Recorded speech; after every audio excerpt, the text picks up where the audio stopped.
ᱡᱚᱦᱟᱨ ᱜᱮ ᱛᱟᱵᱚᱱ ᱤᱧ ᱥᱩᱱᱫᱚᱨᱢᱚᱱ ᱦᱮᱢᱵᱨᱚᱢ ᱩᱲᱤᱥᱥᱟ ᱯᱚᱱᱚᱛ ᱵᱷᱚᱸᱡᱽ ᱫᱤᱥᱚᱢ ᱱᱤᱛᱚᱜ ᱡᱟᱦᱳ ᱯᱮᱥᱮন্ট ᱧᱮᱞ ᱠᱷᱚᱱᱟᱜ ᱠᱟᱹᱴᱤᱡ ᱱᱟᱥᱮ ᱟᱣᱥᱟᱱ ᱧᱚᱜ ᱟᱠᱟᱱᱛᱮ ᱢᱟᱱᱮᱧ ᱯᱷᱨᱤ ᱧᱚᱜ ᱟᱠᱟᱱᱛᱮ ᱱᱤᱛᱚᱜ ᱟᱯᱮ ᱠᱚ ᱛᱩᱞᱩᱡ ᱤᱧ ᱜᱟᱞᱢᱟᱨᱟᱣ ᱥᱟᱱᱟ ᱟᱠᱟᱫᱤᱧᱟ ᱪᱮᱫ ᱞᱮᱠᱟ ᱢᱮᱱᱟᱜ ᱯᱮ ᱛᱟᱵᱚᱱᱟ ᱯᱟᱞᱮ ᱢᱟ ᱱᱟᱯᱟᱭ ᱨᱮ ᱛᱟᱦᱮᱱ ᱠᱚᱯᱮ ᱱᱟᱯᱟᱭ ᱨᱮᱜᱮ ᱢᱮᱱᱟᱜ ᱯᱮᱭᱟ ᱟᱨ ᱛᱟᱦᱮᱸ ᱠᱚᱯᱮ ᱵᱟᱲᱮ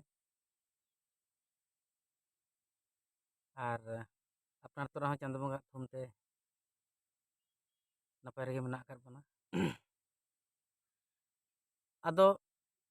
ᱛᱮᱦᱮᱧ ᱜᱟᱞᱢᱟᱨᱟᱣ ᱨᱮᱭᱟᱜ ᱞᱟᱹᱠᱛᱤ ᱫᱚ ᱱᱚᱣᱟ ᱜᱮ ᱠᱟᱱᱟ ᱛᱮᱦᱮᱧ ᱤᱧ ᱢᱤᱫᱴᱟᱝ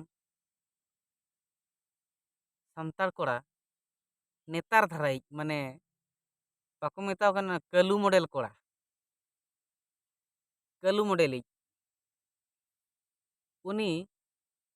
ᱛᱮᱦᱮᱧᱟᱜ ᱠᱟᱛᱷᱟ मोटर साइकिल रे लगाव काय left side right side handle रे आराग झंडालांग लगाव का ओंडे ओला कना जय श्री राम और हाड़ाम हणुआ फोटो मेना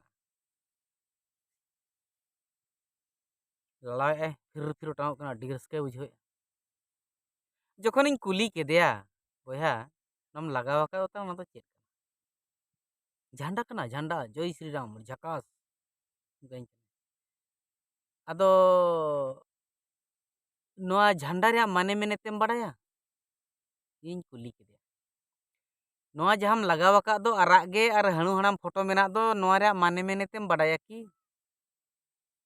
मने बइन बड़ाया नोआ आराग रंग रे माने मेनेतेम बड़ाया की मने बइन बड़ाया हाड़ाम हणु चेद झंडा चेदा को ओटांगेआ ओना ओना में बड़ाया मा बइन बड़ाया नुई हाड़ाम हड़िया हणु चिली कना में बड़ाया बांगा इन बइन बड़ाया मेने जय श्री राम को मेने दो ओना दो उनकिन उनी जय श्री राम दो चिली कना ओना हो इन बइन बड़ाया बाम बड़ाया तो चेदाम लगाव का अतो इन उनकाय जहाना गे बड़ाय में और चेद में और लड़ाव में लगाव में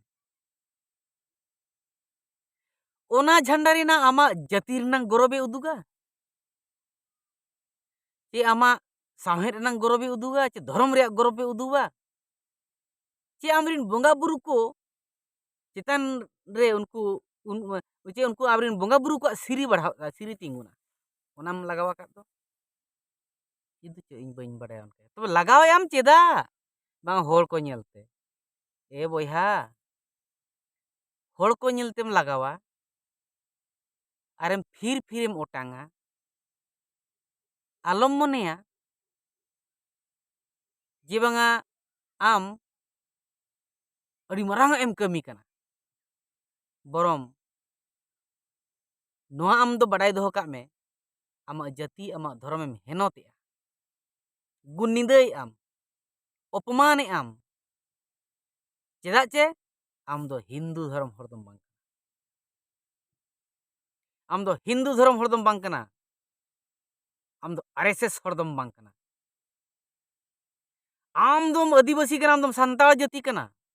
आमा जाति दो उना मारिया कना उना सेदाय रनंग कना उना अगिल हपड़ाम जोगा कना जहां जो नो धरती रे राम लखन सीता बाको जन्म लेना जहां जो नो धरती रे दशरथ हराम बाय जन्म लेना दशरथ राजा बाय जन्म लेना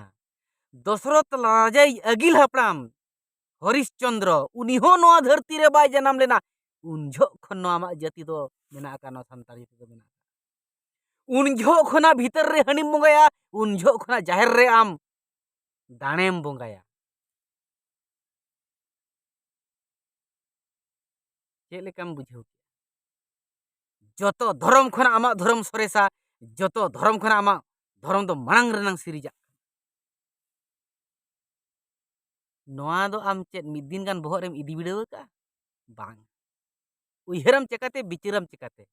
ओलो मा दिकु तिगे मोलो ऑल चिकिते मा बामलो संतार ते मा मोलो चेकाम ठिका जोंगा आमा जात आर धर्म रे ओना मर्म दो आदोय मेने आदोय मेने भूल के उनकाय आदो ना दो बइन लगावा नोय नोंका गे उनका को चेल्हे बोना दिकु उनका को चेल्हे बोना दिकु उनका को सेचेत बोना उनका को चेत अबोना ताकि आकोआग तेम चलाआ आकोआग रेम गासेरो आमाग दम ढिलवा निये पे नेले से बांग अयोध्या बुरु रे राम मंदिर को बनाव किया इना हिलो को छुट्टी किया हुई ना कोरापुट रे आको मास कोरापुट दो बांग संबलपुर करे समलेई मंदिर को बनाव किया ओना खातिर छुट्टी ना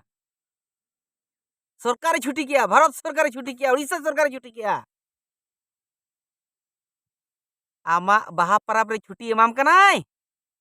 आमा सोहराय परब रे छुट्टी हुयुग कना मोटे बाय एमाम कना राजनीति रे खेल सरकारे भिलकियत मेया सरकारे भिलकियत मेया सरकारे अंडीजेत मेया आम दो एनेज सेरेज रेगे दोहो काम कना आमा सावता लाकचार रे दो सुन ठेपो सरकार हो आम दो बड़रा गिडी कमाय निधन गिडी काम कनाय ओना को तो बाम उयहरे आम दो ना 12 टाका चावले तेगे आमा जाति जी धर्म सानाम अखरिन चबा ओना को उयहर में ओना को उयहर लगित तेगे तो चांदो बंगा बोहरे हातांग एम अकावाद मेया आम दो चेद एम मेना ओलो पढ़ाव लगित रोल लांदा सुमो लगित बांग मनमी दो मुनी कना जहां सानाम एम ठिका दाड़े आरे उयहर दाड़े तो मनमी लेका तहन में और मनमियत लेका कमी में